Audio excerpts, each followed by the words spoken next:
I will find you. You will ask, what will you do when they find me? Don't be scared of yourself. Don't be scared of me.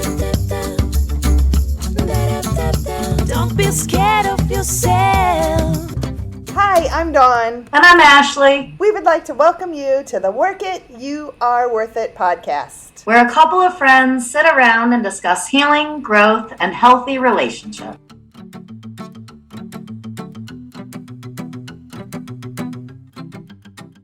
Hey, Ashley. Hey, Dawn. How are you? I am well. How are you? I am wonderful, actually. I'm really good today. My son signed on to the Army last night. He did, because I know we had talked, and there was kind of a question if he was going to actually do it a while back. Yeah, no, he did. He signed on to the Army. He is going to be an Apache helicopter systems specialist. Wow. Congratulations, and thank you for raising a son who's going to do service.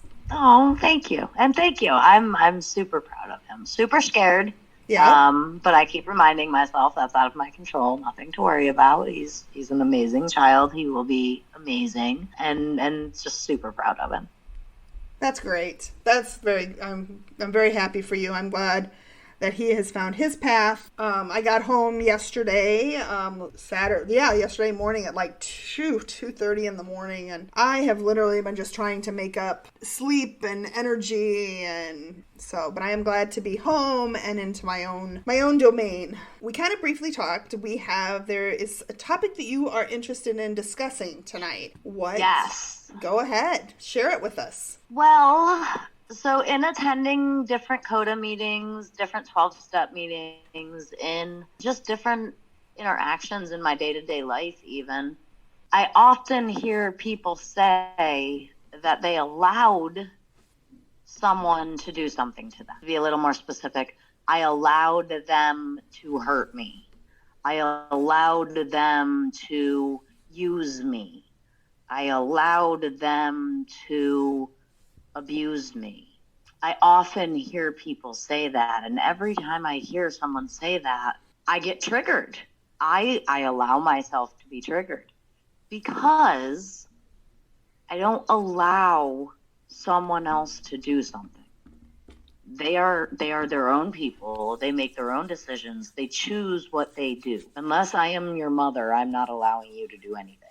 And I'm certainly not allowing intentionally someone to hurt or abuse me. If I knew that was their intention to use, hurt, or abuse me, I wouldn't interact with them.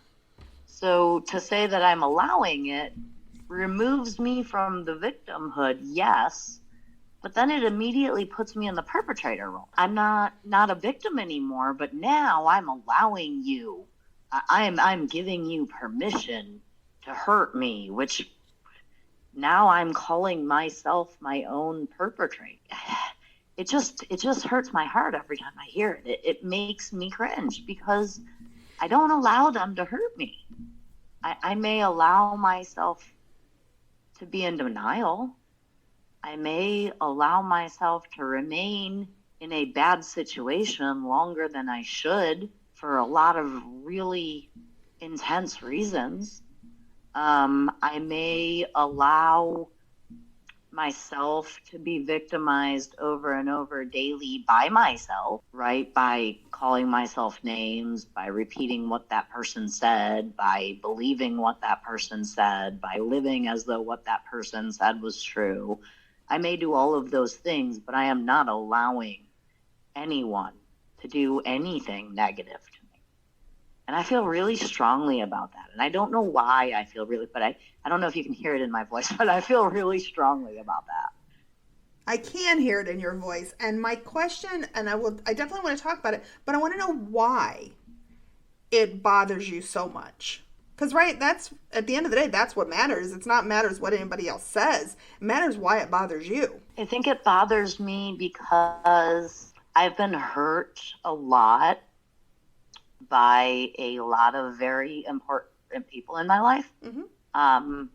Especially as a young child, I was hurt a lot by the people that society told me were supposed to be there, right? The people that society told me were supposed to be these perfect, amazing adults that just knew everything and never hurt me and never had any problems. And I was insanely disappointed. I wanna put a little blurb in there that it's not that I think it's their fault.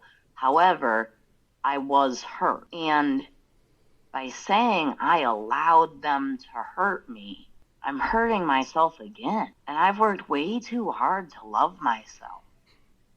To say that I allowed my mother to hurt me the way she did. I didn't allow that. I didn't allow my father's actions to hurt me the way they did. I was innocent. I was a victim. And to say that I allowed it, I don't know, it just feels so wrong. It just, on a really, really deep level, like I didn't allow any of those people to hurt me. I may have not been strong enough to stand up for myself. I may not have stood up for myself. I may have done a lot of things that I have grown and learned and wish I wouldn't have done, or not even wish I would have done, but would change, whatever, wouldn't do now. I don't know how to, but I didn't allow them to do what they did, any of them. And I think that by saying I allowed them to, it takes away some of my power that I've worked really, really hard over the last few years to get back. Okay. So I have a couple of things that one big one I want to talk about, but I think one of the things we do sometimes, right? I understand what you're saying. I have said as an adult, the relationship that brought me to recovery, or brought me to the 12 steps, there was reason for me to question his behaviors. And I didn't. I did allow him to continue these behaviors because I was aware of, there was red flags. I was aware of them, and I just continued to ignore them. You allowed yourself to remain in a situation that you knew was unhealthy. Yes, I did. But you didn't allow him to continue those behaviors. You allowed yourself to remain around those behaviors. You allowed him to do those behaviors around you, but you have no control over him. So how could you allow him to maintain those? He chose to maintain those behaviors. He did. He was an adult. But I was also an adult, and I could have made a different decision. And by me not stopping and ending or calling him out, whatever you want to say, on these inconsistencies, I did allow him to have this other kind of get away with stuff. I let him get away with stuff. If I'm honest about it, I knew something did not add up. But I think the wording is very important. You allowed yourself to be in denial. You allowed yourself to overlook and ignore the flags that you saw. Okay. And that does not make you a perpetrator to yourself. That allows you to take accountability and gives you space to make power where, right? Yes, I ignored those red flags. Okay, so now I know what red flags I need to look for. Now I know how to be alert. And yes, I saw them, but I didn't do anything. Well, now I know how to build the confidence so that if I need to do something, I can. Being accountable for your responsibility, your behaviors, gives you the power to no longer do them. However, as soon as you take responsibility for his behaviors, you're removing your power because you aren't in control of him. You cannot allow him to behave in any way, shape, or form. It doesn't, and I think that wording is really, really important because it's the thoughts that we tell ourselves. Right? So if I tell myself that I allowed him to hurt me, now I'm hurting myself every day that I say that because I allowed him to do it. How could I do that? Why would I allow such? I didn't allow it. He chose to do it. It happened. Yes, without a doubt. I remained. I have accountability. I have responsibility. But his behavior their behavior, their actions are not my accountability. They're not my responsibility. I think it's a really important distinction. And I'm very much on the way we talk to ourselves. I'm always like calling that out. So it's very interesting to hear, like, I hadn't looked at it that way. That saying, I think a lot of people don't. Right. What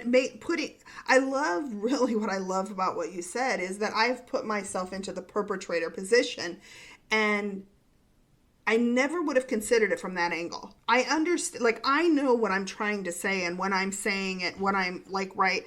But I never connected that now I've went from the victim role to the perpetrator to myself. Right. And how much gray area is there in between, right? Right. That is a very insightful connection that you have made that I wouldn't. And it came from, I heard people talking, and I heard one person say, I allowed myself to blah, blah, blah, blah, blah. And I was like, ooh, I allow myself to do that. And then I heard another person say, I allowed him to do this to me. And I went, whoa, wait a minute. Wow, that doesn't feel. And it was just this. And I've mentioned it a few times in the past, but it's never really been a big thing. And for some reason today, it really stuck out to me. Like, I don't know if somebody needs to hear this. Obviously, I need to hear it, obviously. But I didn't allow them to hurt me. I did not allow anyone to do any of those negative things they did. Because if I had a choice, it would have never happened. I didn't have a choice. Therefore, I couldn't have allowed it. By saying that I allowed it, I'm making myself a perpetrator. I need to take responsibility for my actions. Taking responsibility for my actions gives me power. If I am in denial, if I am remaining in harmful situations too long, if I am remaining too loyal to unloyal people, if I am trusting untrustworthy people, I need to acknowledge those things. Those things are super important. So on and so forth, right? There's a million of them. I can go on for days. Those things are important. And I need to not make myself a perpetrator. I need to not give myself more power that I don't have. I am not in control of someone else's actions. I am just not. So, I obviously, like, this is not a discussion we had really before. So in the morning, right? So and my mind is going a mile a minute here trying to think through this. But I do have one question for you, and we probably will come back to that part. But you said something, and then it was very early on in when you were talking about kind of leading up to what you were going to say. You said, I am the mother and I am allowed to. Right? Nobody's allowed to do anything, but I'm the mother and I'm allowed to.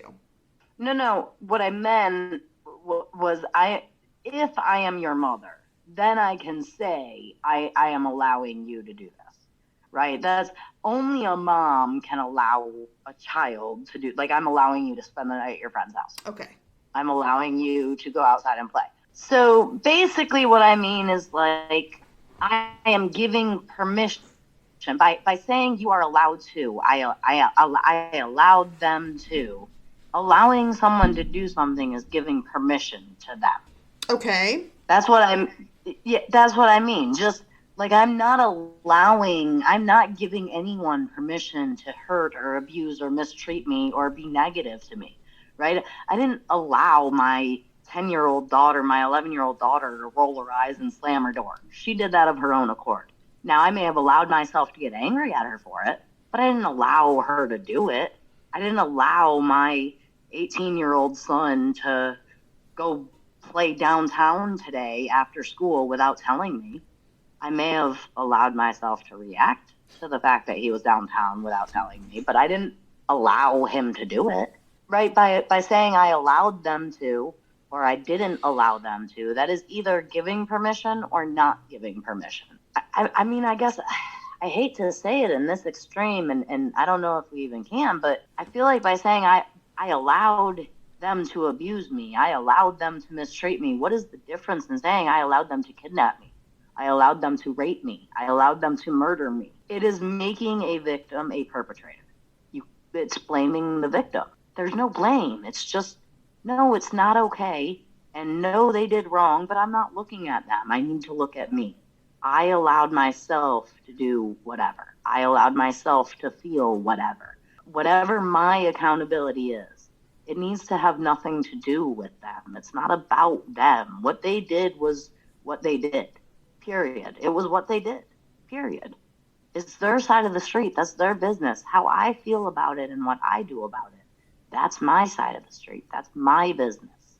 Certainly didn't allow them to cross into my side of the street. Let's go back to some examples of how would you reword that? How would you, if you were talking to someone that had said it in that form, they allowed give me your I allowed example, and I'll reword it for you. I get better at that. Yeah, no, that's fine. I allowed him to cheat on me, and that I know is not the case, but I'm going to use that one. I turned a blind eye to behaviors that I saw and did not examine them. I allowed myself to be in denial. I allowed myself to stay loyal to unloyal people and trust untrustworthy people. What about if it was children? So I allowed my child to yell and scream at me and slam the door in my face. I can't allow, I'm not in control of my child's behavior. My child is their own person. I can't, I didn't allow my child to do anything except go to their friend's house, right? Things that I can give permission for. We're talking about an actual active behavior. I can't allow somebody to scream in my face. They are in control of their vocal cords. The only way I could stop them from screaming in my face and slamming a door is to tie their hands up or tape their mouth shut. And that's abuse. I can't do that. So I didn't allow them to. They just did. I allowed my reaction. I allowed my response. I allowed my behavior that followed. Hopefully it would have been to walk the other way and ignore them, because that's what 11-year-olds do. But I can't allow her behavior. She's in control of her behavior. I'm trying to think of a scenario to give examples in multiple different cases. So I'm trying to think about one at work, actually. And that one's a little bit tougher for me. So that one I can't really... Sorry, I'm trying to think of some too, and I'm having... I don't want to use any specific ones, but I've said a lot of the ones that I hear a lot. Right. I allowed him to hurt me. I allowed him to scream and yell and verbally abuse me. Or I allowed him to physically abuse me. I've heard people say that. And no, I'm sorry. You didn't allow him to hit you. The only way you could stop him from hitting you is if you tie his freaking hands up. If he wants to hit you, he's gonna freaking hit you.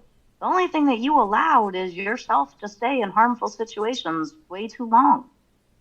The only thing you allowed is yourself to be a victim. The only thing you allowed is remaining. Denial, right? I don't allow anyone else to do anything. I'm so stuck on that.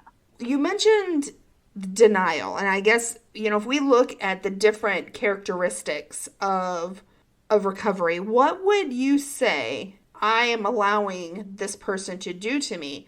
What categories would you put it under? What characteristics? When someone says I allowed someone to hurt me, yes. What characteristic I would put that under? Mm-hmm. Control. Why? Well, because you're acting as though you're in control of the other person by saying that you allowed them to do it. You cannot control them. That is control. Okay. Is there another one you can think of? I would also add denial. Yeah, I would also add denial, right? Because I'm in denial. If I'm worried about allowing them to hurt me, I'm in denial of what I'm actually allowing myself. I'm focused on them. I'm not looking at me. That's denial. Avoidance. Avoidance kind of goes with denial in this one. Right. I mean, avoidance is I'm avoiding the truth of the matter, which is that probably shouldn't detach from this situation, this person, this behavior, this addiction, this whatever. I should probably detach from it. I need to remove myself from it as I see it happening. And if that means I'm around less and less until I'm not around at all, then that's what that means. But I'm not allowing them to do it. I'm just allowing myself to be around it. So speaking of detachment, how do you start the detachment process with someone? Well, usually it starts with getting sick of their shit. Right? I mean, right? Usually it starts with finally accepting that it is what it is. They are who they are. This situation is what it is. They're going to do what they're going to do. Whatever, it doesn't matter. It usually starts with accepting, which usually starts with getting sick of it. So then once I accept that I have no control over it, I just remove myself every time it comes up. So this is going to be a fun one. We can use my mom and my brother, for example. I love you guys. I know they're going to listen to this. They listen to the last several. Every time we post, they listen. I love them. Anyways, my brother and his girlfriend were having some things going on. They were having some trouble. And my mother decided that it was her job to interfere. It was her job to, in her mind, fix it. Whether that was what they did not agree that it was fixing. They decided that it was breaking, and she thought it was fixing. And right, so you see where the issue there can obviously. I needed to detach from that situation. Totally out of my control. They're in New York. I'm in North Carolina, thousands of miles away, hundreds of miles away, whatever. It has nothing to do with me. Literally, that's their business. I adore my brother. I love his children, all of them, even the ones that aren't his blood kids. I love them too. That just is what it is. But it's not my situation. It's not my business. Whether or not I agree with my mom, I disagree with my mom, I agree with my brother, I disagree, it doesn't matter. It's just not my business. So every single time I would talk to my mom, she would want to talk to me about my brother. All about my brother. Oh, this is happening and this is happening. And it finally got to the point where I was like, Mom, listen, I'm not talking to you about him. It's none of my business and it's none of your business. It's out of our control. And every single time my mom would say my brother's name and start talking about something negative with him and his girlfriend, at first I would just interrupt her. Mom, it's not my business. It's not your business. It's out of our control. Mom, this is nothing new. I don't want to hear it. Come on, Mom, enough. And then finally it got to the point where I would just hang up. She would mention my brother's name and I would hang up the phone. I don't live near her, but if I did and I was at her home and she mentioned my brother's name, I would say, all right, love you, bye. Right? I mean, there were certain times where we'd be on the phone and she'd mention my brother's name and I'd say, hey, you can change the topic or we can hang up. And she would start to change the topic and it'd be awkward for 30 or 45 seconds and then it'd be perfectly fine and we'd be talking again for the next 30 minutes. It was a new way of doing things, but it worked really, really well. And now my mother doesn't talk to me about her issues with my brother or issues with my sister. She talks to me about the good things about them. She tells me about their kids at school and their kids' Christmas presents and when they have dinner together and how great they're doing. She doesn't talk to me about the negative things because over the course of my 12-step program and my recovery and my journey, she's learned that their negative things are none of my business. I will not intervene. I don't want them. It's not mine. So did you have to make a grand announcement that I am not talking to you about my brother? I am not talking to you about the negative relationship that you have with my brother. Did you have to make some grand announcement? What did you do? I didn't have to make a grand announcement. I don't think that is required in any way, shape, or form at all. I don't think you have to tell anyone anything that you decide to do. If I decide to do something for me, it's about me. It has nothing to do with you. I don't have to tell you, even if it's about, right, if you do X, Y, Z, I am going to do X, Y, Z. I do not need to tell you that because whether or not I'm going to do X, Y, Z it means none of your business, right? It has nothing to do with you. It's me. So you're going to be you. You're going to do you. By saying, hey, if you do that, I'm going to do this, that's kind of manipulative. In this situation, I didn't say, hey, if you do that, I'm going to do this. But I did say, Mom, I don't want to talk to you about my brother. Mom, this is nothing new.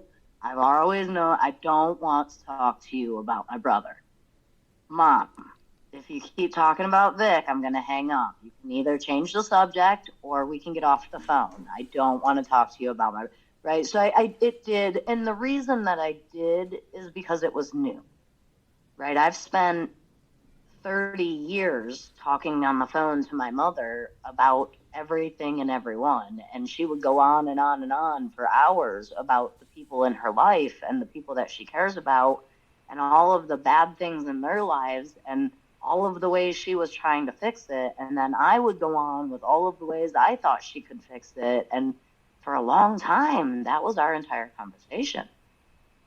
It was always about everybody else. We didn't know how to talk to each other about each other. And putting that boundary in place, to me, it felt important to really let her know, like, hey, listen, I know I've done this before, but I'm not doing this anymore. And I'm not interested in having this conversation. And if you need to have this conversation, you'll have to go have it with someone else. Unfortunately, I'm not the one. So with her, I did, but no, I don't think you need to. Well, but I don't hear that when I say, did you have to make some grand announcement? What I mean is kind of with that is having this, Mom, from now on going forward, I am not going to talk to you about my brother. And there's right. I mean, this very, when I say guess a grand announcement is like calling you out of the blue to announce this. And then I'm hanging up. Yeah, no. Right. Yeah, no. This was a very natural progression of the conversation where she would talk about him and bring him up. And I would say, Mom, I don't want to talk about that. And she would keep going. And I would say, Mom, listen, if you can't change the subject, then I need to get off the phone. And then a lot of times she would change the subject. But once or twice she didn't. And I would hang up. All right, I love you. I got to go. I'll talk to you later. Bye. And I'd get off the phone. And I think that's to my point is, and what I want, want to kind of get through, get everybody to understand is it doesn't have to be this grand announcement. It doesn't have to be this direct statement. No. It can be, and I'm just going to say it this way because you're a dog trainer and it just works. I can train people how to have a conversation with me. Right. I teach people how to treat me. Exactly. I've heard that for so many years. I've heard everyone say, I teach people how to treat me. And then I hear the promises of CODA say, you can learn to communicate with your family in a way that is a way which is safe for me and respectful of them. And for the longest time, I was like, how is that possible? How can I stand up for myself and defend myself and still be respectful? Yeah. And then I learned about detachment. Detachment is how I do it. Detachment is, hey, listen, I love you, but I'm not going to talk to you about my brother. I'll talk to you later, or you can change the subject. Detachment is, hey, it sounds like you've had a few drinks tonight. I'll talk to you tomorrow. Or, right, when they call you crying about the neighbor's friend's dog that passed away that they've never even met, but the neighbor's friend is really sad, so the neighbor is sad, and maybe we should make the neighbor's friend some cookies, and don't you feel really bad for them? Sorry, but I don't have to create fake empathy for people and pets that I don't know. I love dogs. They are my life, quite literally. I don't have to create fake empathy. There's no guilt with saying, sorry, I don't know your neighbor's friend. I've never met them. I can't help them. Detachment. It's a very freeing thing. I have learned to be able to say to my mother, if I'm having a bad day and she calls, it's okay for me to say, you know what, I'm just not in the mood. Are you okay? She says yes. I'm going to let you go. Like, I don't have to stay attached to her feelings. How she feels about me saying that is not my problem. I don't even have to answer the phone. Exactly. Right? That's my choice. That's your choice. That's our power. I own the power to answer the phone. Now, if I answer the phone and she belittles and berates me, I didn't allow her to belittle and berate me. I may have allowed myself to stay on the phone and listen to it. I may have re-victimized myself by repeating those things that she said and believing them or taking them in as mine when they're not, they're hers. But I didn't allow her to do it. I just didn't hang up. Now, if I'm being healthy, then I would say, whoa, click. Right? There's really no words. If I answer the phone and you begin belittling and berating me, I'm just going to hang up the phone. My mother would never do that anymore, right? We've grown a lot in a very, right? And I do say anymore because there was a time when something like that would happen, and I didn't hang up on her. I would scream and yell right back, who the hell are you calling names to? What are you, rah, rah, rah? Like, I remember hours. We would hang up on each other and call each other back. Hang up on each other and call each other back. And it wasn't just her. It was me too. Oh, yeah. For hours, screaming. Like, my ex-husband used to look at me like I was insane and just put his head down and walk out of the room when me and my mom got on the phone. It was bad. That is exactly how my mother and I were. I mean, it was screaming at each other. Right, I laughed because she was like screaming at each other, hanging up. One of us calling the other one back to yell at the person for hanging up on us, to then the other person hanging up to call back. It was this vicious circle. And I can't tell you the last time that I actually have been in a screaming match with my mother. I don't remember. Now I don't remember. It's been probably 20, I would say at least 15 to 20 years since I've been in one with mine. Well, I'm very impressed because mine has not been that long. But my mother and I went through a very tumultuous time 10 years ago. But it's probably been that long. I was going to say, I moved away from my mom, too. I moved like 4 states away 17, 18 years ago. So it's yeah. So then we didn't even talk for several years after that. And, it's been a lot. But it's been a very long time since we have had screaming matches because the detachment. That's right, because of detachment. Right. I think we have come full circle on this topic. It was very interesting how we're talking detachment and then we get back into the allowed. And so I think this is a perfect place to kind of wrap up this episode. Yeah. Do you have any final words about this? Because this is definitely a topic that you wanted to talk about, and I'm always all in. If you want to kind of wrap up on that topic, I would love it. I think I've probably said it 100 times during this podcast already. I'm going to say it one more. I don't allow anyone else to do anything. I am not in control of other people's behavior. I don't allow them to hurt me. I allow myself to do things. I allow myself to remain. And if I can't find a way to blame myself, it's probably because the blame isn't mine. Thank you for this great topic, and I hope the listeners enjoyed it. I'm really honestly, it's going to be something I take away from this because like I said, it's not something that I had thought of it in the way you put it. And it really was very thought-provoking, so thank you for that. All right, everyone. Ashley, have a great night. I will talk to you. You also, Dawn. Thank you. Next week, listeners, have a great week. Bye-bye. Bye, everybody. Have a great week. Bye. We would like to thank you for joining us on this journey of self-discovery. Visit the Work It website at workitYouAreWorthIt.com to submit your questions and topics for future episodes. And remember, work it because you are worth it. I will find you. You will ask, what will you do when they find me? I will find you. Give the answer to your question. What will I do when I find you? I don't have to think, I don't have to prepare myself. When I find you, I don't have to think, I don't have to prepare myself. But I will find you to make things as